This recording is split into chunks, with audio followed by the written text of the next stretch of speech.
चलिए सोसाइटी में हम एक कदम और आगे बढ़ते हैं। आज आपको हम आगे की प्रक्रियाएं बताएंगे कि स्ट्रक्चरल चेंज से कल्चरल चेंज की यात्रा कैसे पूरी हुई।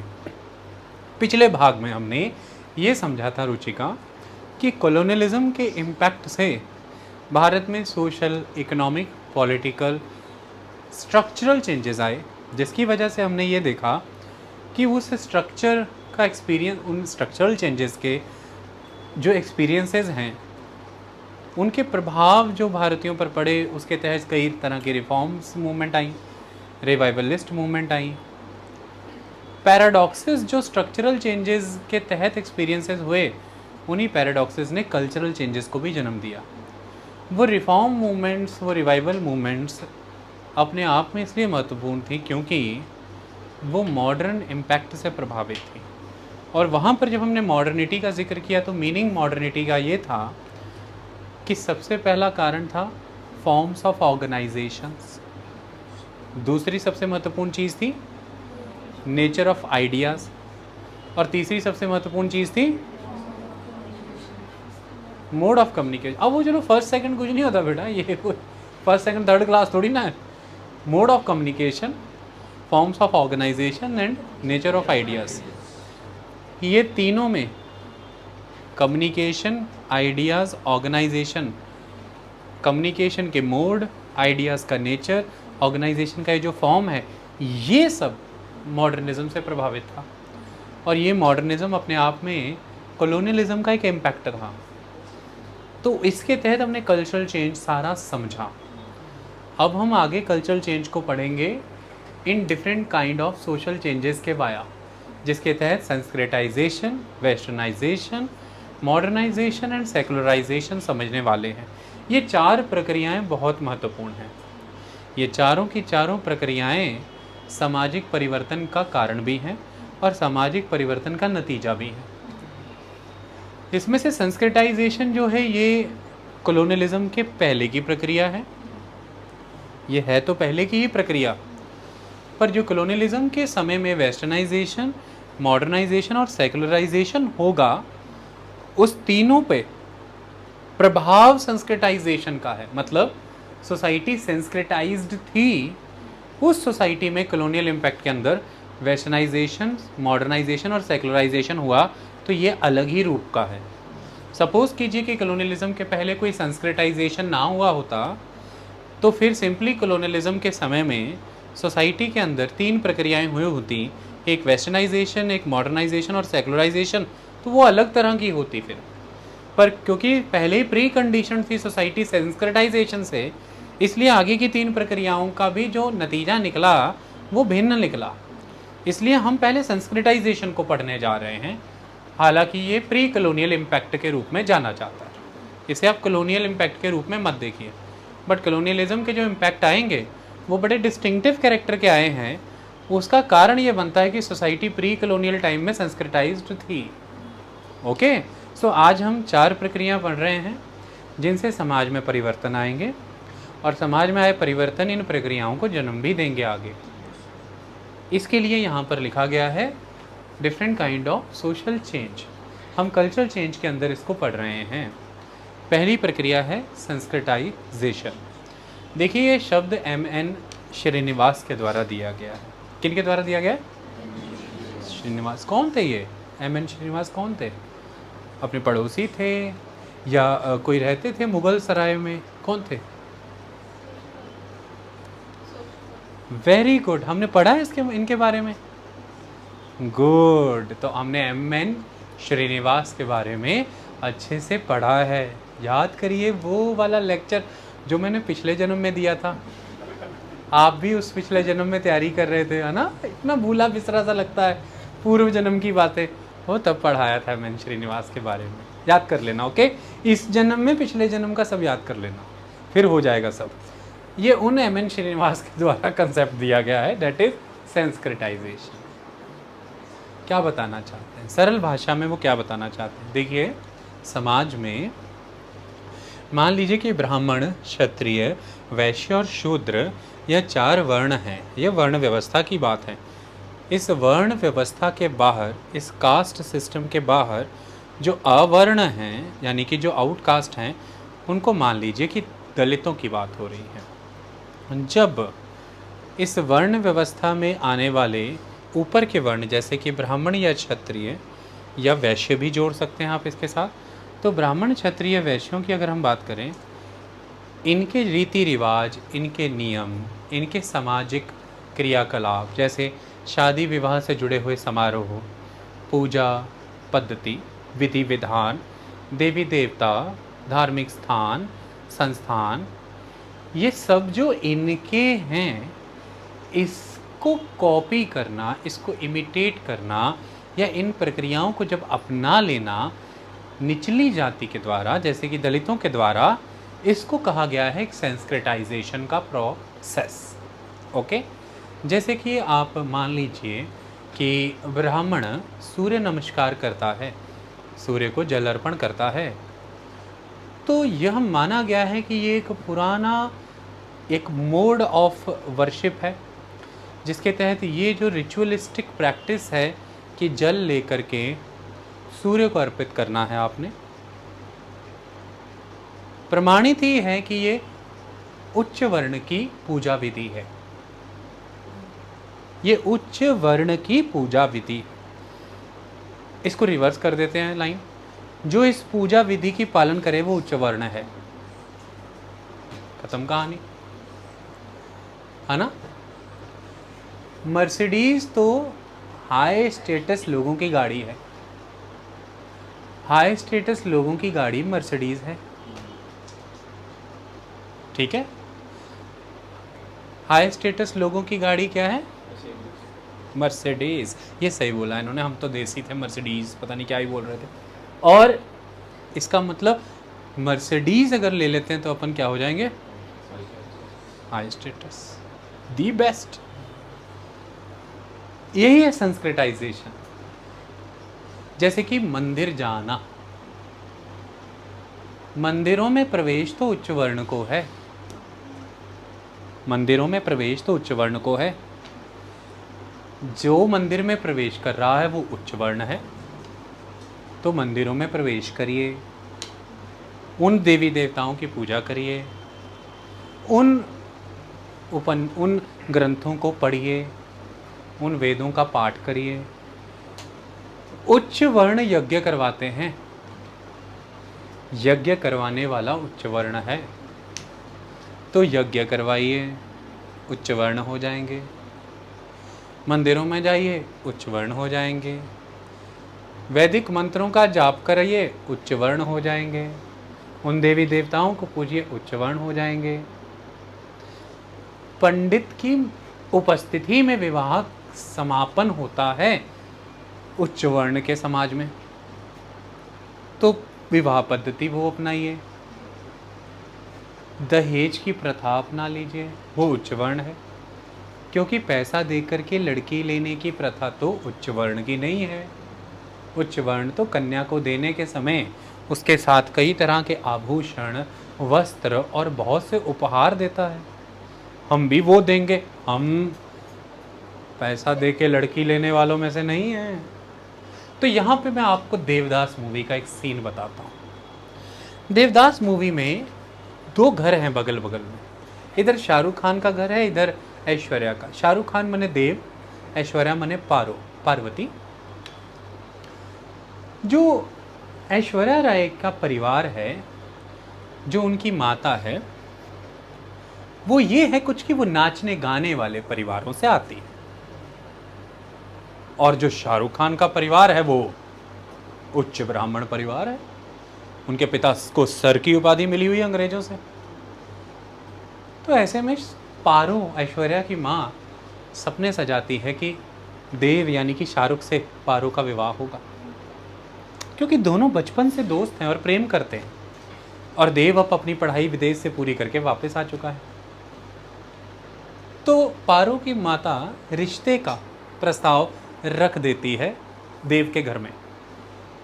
बहुत उपहास होता है, बहुत मजाक उड़ाया जाता है। कहते हैं आप क्या समझते हैं, हम अपने बेटे का विवाह उस घर में कर देंगे जिस घर में पैसा लेकर बेटी दी जाती है? ऐसा कभी नहीं होगा। तो वहाँ पर फिर वो जवाब देती हैं पारो की माँ, तो वो भी अपने आप में बड़ी एक्ट्रेस हैं, किरण खेर। तो वह जवाब देती हैं, कहती तुमसे तो बेहतर है हम,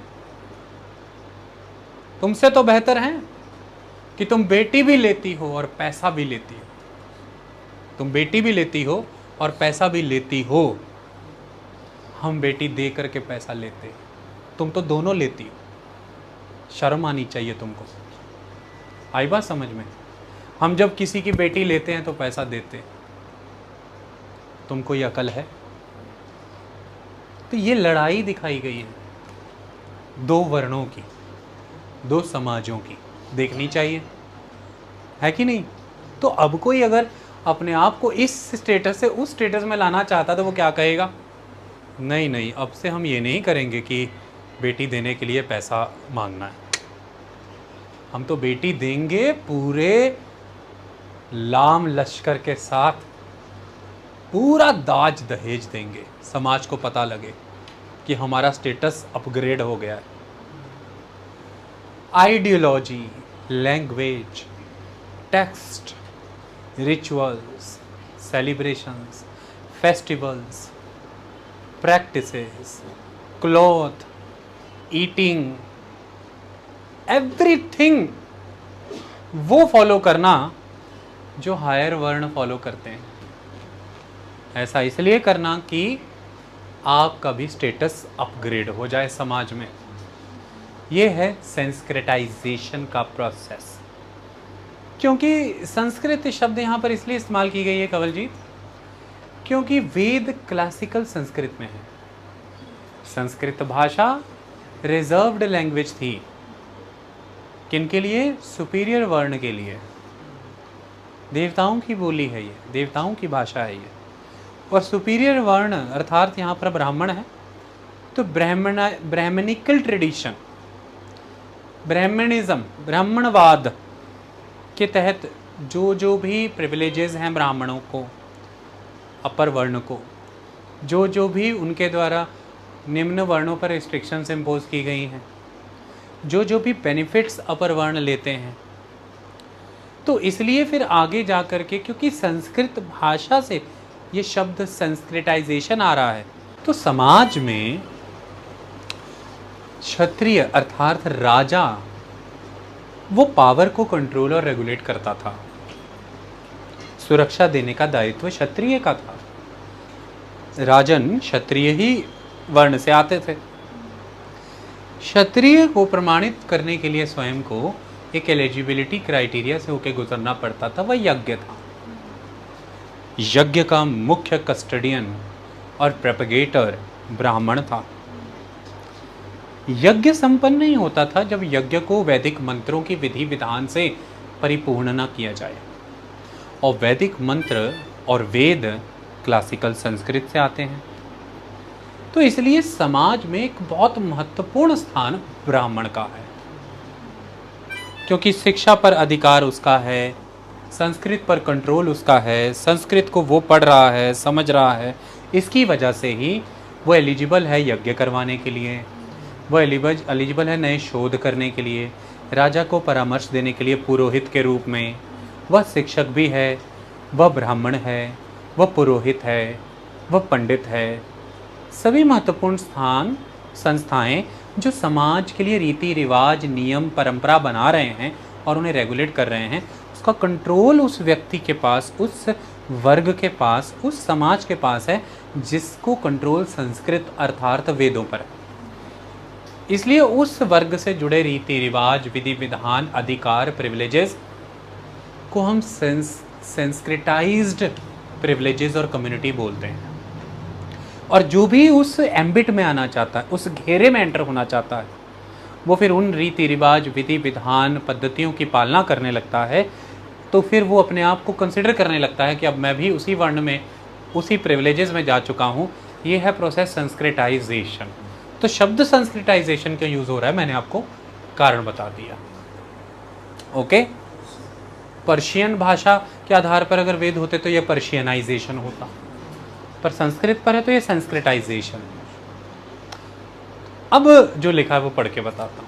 ध्यान से सुनना, सब समझ आएगा।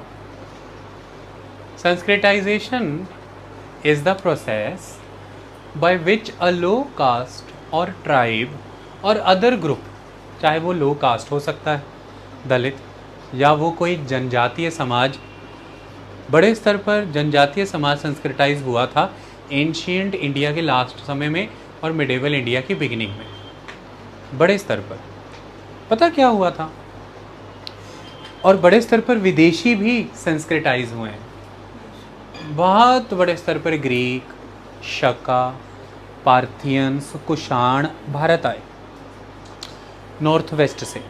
और जब ये भारत आए हैं तो या तो ये वैष्णविज्म में गए, या ये शैविज्म में गए, शक्तिज्म में गए।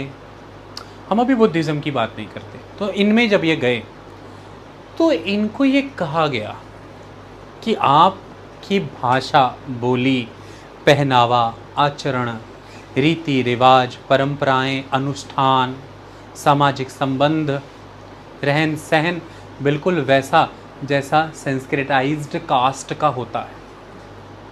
तो प्रश्न आए कि कैसा, जैसे कि यज्ञ, तो अब यज्ञ को रिप्लेस कर दिया है टेम्पल बिल्डिंग एक्टिविटी ने, मूर्तियों के निर्माण ने, गुफाएं बनाने की प्रक्रिया ने। तो कहते ये सब करवाइए, ये सब करवाइए, आपको गौरव प्राप्त होगा, आप गौरवशाली होंगे, तो आप कंसिडर होंगे उस कास्ट के अंदर, तो फिर आप लेजिटिमाइज्ड हो जाएंगे रूलर बनने के लिए, शासक बनने के लिए। आप सब वॉरियर क्लास तो ऑलरेडी हो, बट अब समस्या ये है कि समाज का ये जो बबल है, सोसाइटी का ये जो इंडियन सोसाइटी का बबल है, आप वॉरियर हो, दैट इज़ गुड। आप तलवार से इस बबल को फाड़ सकते हो, दैट इज़ गुड। बबल फट गया तो बबल में रहोगे कैसे, बबल तो फट गया है ना। आपने राजा को हरा के विजय प्राप्त कर ली, बढ़िया। बबल में कैसे आओगे, सोशल बबल में, सोसाइटी का होके रहना पड़ेगा। सोसाइटी तुमको जब अंदर खींचेगी तो उस बुलबुले में ले लेगी हाथ पकड़ के, उसके लिए तुमको ये करना है, ये करो। तो बहुत बड़े पैमाने पर वो भारतीय समाज में समा लिए गए इन प्रक्रियाओं की पालना करने के लिए। तो इसलिए उनके लिए भी एक तरीका था कि वो सेंस्क्रिटाइजेशन की प्रक्रिया से इंडियन सोसाइटी में एंटर हो जाएं, और वो सिंपल एक वॉरियर से एक रूलर हो जाएं, जिसे कि जनता स्वीकार कर रही है। और इसको करवाने में बहुत बड़े स्तर पर मदद करेंगे उनकी ब्राह्मणास, द पुरोहितास, द पंडित, क्योंकि वो उन्हीं से उनका राज्याभिषेक करेंगे, वो उनसे उनके सिक्कों पर भारतीय देवी देवताओं की छवियां बनवाएंगे, उनको प्रेरित करेंगे कि बनाइए। जैसे कनिष्क ने शिव बनाए, जैसे कुषाण शासकों ने नाम रखे वासुदेव, ऐसे जैसे एक शासक था फॉरनर एंटिआलकिडस, उसके एक भारतीय दूत एम्बेसडर जो कि खुद ग्रीक है, हेलियोडोरस, उसने एक स्तंभ पर लिखवाया कि मैं भागवत हूँ, मैं विष्णु का भक्त हूँ। इस तरह से ये प्रक्रियाएं करिए, सिक्कों में इन देवी देवताओं को छपवाएं, मंदिरों का निर्माण करें, विधि विधान ये वाले पालन करें, सब कुछ ऐसा करें, तो फिर आप अल्टीमेटली भारतीय समाज में समा जाएंगे, एक योद्धा से एक शासक के रूप में स्वीकार किए जाएंगे, क्योंकि हमारा समाज वर्ण व्यवस्था से चलता है, और वर्ण व्यवस्था में ये तय है कि क्षत्रिय ही शासक हो सकता है। और अब आप एक योद्धा तो हैं, यू आर वॉरियर, तो हम आपको क्षत्रिय सेगमेंट में फिट कर देंगे, पर फिट होने के लिए ये करना पड़ेगा। जैसे बिल्कुल ऐसा है कंवल जी कि इधर से बहुत सारे पॉइंट, दीवार से तारें निकली हैं, बहुत सारे पॉइंट लटक रहे हैं, और इधर से आप बहुत सारी तारें लेकर के आई हैं जिनमें बहुत सारे जैक लगे हैं। इन सभी पॉइंटों में वो जैक डालने हैं, कड़च, इस तार से उस तार में करंट फ्लो करने लगेगा। तो आप एक योद्धा की भांति यहाँ तक तो आ गए, आगे कंटिन्यू करने के लिए आपको एंटर होना पड़ेगा इस सिस्टम के अंदर, सोसाइटी के अंदर। तो आपके जैक और उधर के पॉइंट कुछ ऐसे जुड़ते हैं कि आप ये रिचुअल करिए तो ये जैक है, और इस रिचुअल को स्वीकार करने के लिए उधर एक पॉइंट है। सोसाइटी में ऑलवेज ये रिचुअल करने वाला बंदा एक्सेप्टेबल है। जैसे ही आप ये करेंगे, जैक और पॉइंट जुड़ेगा, क्लच, एक लेवल पे आप एक्सेप्टेबल। ऐसे ऐसे कर होते ही जाएंगे एक्सेप्टेबल, और फिर उधर से आ रही तारें इन तारों से जुड़ जाएंगे और एक योद्धा करंट की भांति प्रवाह करते करते शासक के रूप में स्वीकार। That's it. ऐसा ही है। ओके, ये करना पड़ता है, ये करिए सब। ओके, तो विदेशियों को, जनजातियों को, दलितों को ये करके अपग्रेडेशन का अवसर मिलता है, ऐसा माना जाता है। ये है संस्कृताइजेशन का प्रोसेस। बुद्धिज्म समाज को वर्ण व्यवस्था में नहीं बांटता था, इसलिए विदेशी योद्धा के लिए भारत में शासक बनना ज़्यादा आसान रहता था अगर वो बुद्धिज्म को अपना लेता था, क्योंकि फिर बुद्धिज्म के प्रभाव में आने वाला समाज इस पर्सन को शासक के रूप में स्वीकार करने के लिए इस पर ऑब्लिगेशंस, इस पर कंडीशंस इंपोज नहीं करता था कि पहले क्षत्रिय सिद्ध करो खुद को, क्योंकि बुद्ध समाज वर्ण व्यवस्था की पालना नहीं करता है। इसलिए अधिकतर विदेशी भारत में समाये हैं मौर्य के आगे के समय में, उत्तर मौर्य काल में, पोस्ट मॉडर्न पीरियड में, due to the influence of the Buddhism.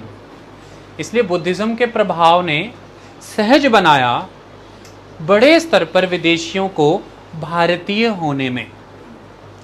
बड़े स्तर पर विदेशी भारतीय हो गए, उनका प्रकृतिकरण हो गया भारतीयों के रूप में। इसके लिए भूमि प्रदान की, इसके लिए ग्राउंड प्रिपेयर की बुद्धिज्म ने। इसलिए उन्होंने बुद्धिज्म को बहुत सपोर्ट किया।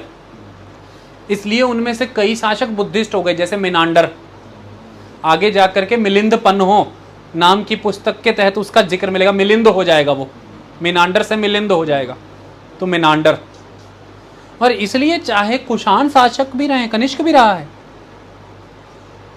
और लार्जर सोसाइटी में और लंबे समय तक डायनेस्टी चले, तो वो हिंदुइज्म की तरफ भी झुकाव रख रहे हैं, लेकिन स्टिल उनका एक सपोर्ट बुद्धिज्म को रहता था। जैसे कि बुद्धिस्टों की चौथी काउंसिल कश्मीर में हुई है under the leadership of the, leadership माने कि अरेंजमेंट, प्रोविजन सारे प्रोवाइड किए हैं कनिष्क ने,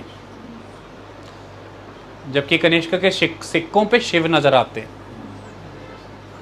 तो ब्राह्मण देख रहे हैं कि बुद्धों की सपोर्ट लेकर के ये वॉरियर भारत में आके शासक बनते जा रहे हैं, और आगे के शासक तो यही हैं, तो फिर ये बुद्धिज्म को ही डोनेशंस देंगे, ग्रांट देंगे, सपोर्ट करेंगे, तो बुद्धिज्म तो फ्लरिश होता जाएगा। हम क्यों रिजिड बैठे रहें यार, हम क्यों अकड़ के बैठे रहें कि रिजिडली वर्ण व्यवस्था वाले सिस्टम के तहत वो ओरिजिनल क्षत्रिय, वो ओरिजिनल ब्राह्मण ही होंगे तो ही शासक माने जाएंगे। अब वो तो आने से रहे, तो जब ये नए वॉरियर आ रहे हैं, इनके लिए नया अरेंजमेंट बनाओ हिंदुइज्म के अंडर ही, कि ये भी स्वीकार हो जाए हिंदू फोल्ड के अंदर, तो कल को हमारे समाज से जुड़े ये योद्धा और हमारे शासक बने, फिर ये हिंदुइज्म को सपोर्ट करेंगे, डोनेशन देंगे। तो फिर रिजिड यज्ञ पद्धति से, रिजिड ब्राह्मणवाद काल से हिंदुइज्म ने खुद में और परिवर्तन किए, और वो यज्ञ पद्धति से आगे बढ़ करके इंफ्रास्ट्रक्चर बिल्डिंग पे बात कर रहा है। जैसे कि केव्स बनवा दो, मूर्तियां बनवा दो, मंदिर बनवा दो, ये करके भी तुम माने जाओगे क्षत्रिय। तो इसलिए हिंदुइज्म का रूप फिर बदला, एक तरह का कंपटीशन था विद बुद्धिज्म, तो कंपेल्ड हुए परिवर्तन के लिए, तो हुए।